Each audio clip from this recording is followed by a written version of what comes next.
দেখেন, ভালো না দেখলে তো অবশ্যই আমরা এখানে এই মুহূর্তে এতগুলো ক্যামেরার সামনে দাঁড়িয়ে থাকতাম না।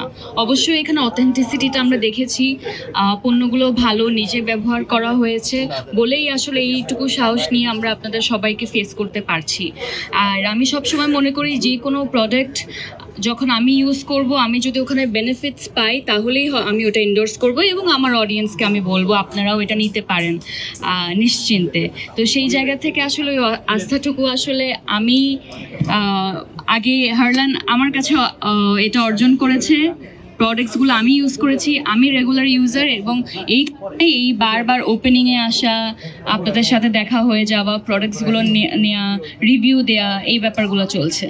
লন্ডন বেঙ্গলি ফিল্ম ফেস্টিভ্যালে প্রিয় মালতী আবারও বিজয়ী হয়েছে বেস্ট ফিল্ম হিসাবে। তো আমি হয়তোবা যেতে পারিনি, আমার এখানে কাজ ছিল এই কাজ, কিন্তু শঙ্খ দাশগুপ্ত আমাদের ডিরেক্টর প্রিয় মালতীর, উনি ওখানে অ্যাওয়ার্ডটা রিসিভ করেছেন এবং এটা আমাদের জন্য, আমাদের টিমের জন্য অনেক বড় একটা পাওয়া। দেখেন, এটা আসলে আমি বলবো না এটা আদনানের কিংবা ওর টিমের কিংবা আমার কোনো অর্জন, এটা আমাদের দেশের অর্জন। কারণ কান চলচ্চিত্রে বাংলাদেশের নাম বা বাংলাদেশের একটি ফিল্ম প্রথমবারের মতো মেইন কম্পিটিশনে সিলেকশন পেয়েছে, এটা অনেক বড় একটা ব্যাপার। এই যে আমাদের ছেলেরা, আমাদের মেয়েরা এখন গিয়ে রেড কার্পেট অফিসিয়ালি হাঁটবে, এটা অনেক বড় একটা ব্যাপার।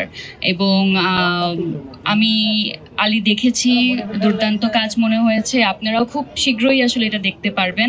আমি চাই আমরা সবাই মিলে আসলে আমাদের যে ট্যালেন্টগুলো দেশে আছে তাদেরকে আমরা যাতে সাপোর্ট করি, আমাদের গভর্নমেন্ট যাতে তাদেরকে সাপোর্ট করে। কারণ দেখা যায় ট্যালেন্টগুলো আসলে থেকেও হয়তোবা সেই লাইমলাইটটা পাচ্ছে না, সেই সুযোগ পাচ্ছে না।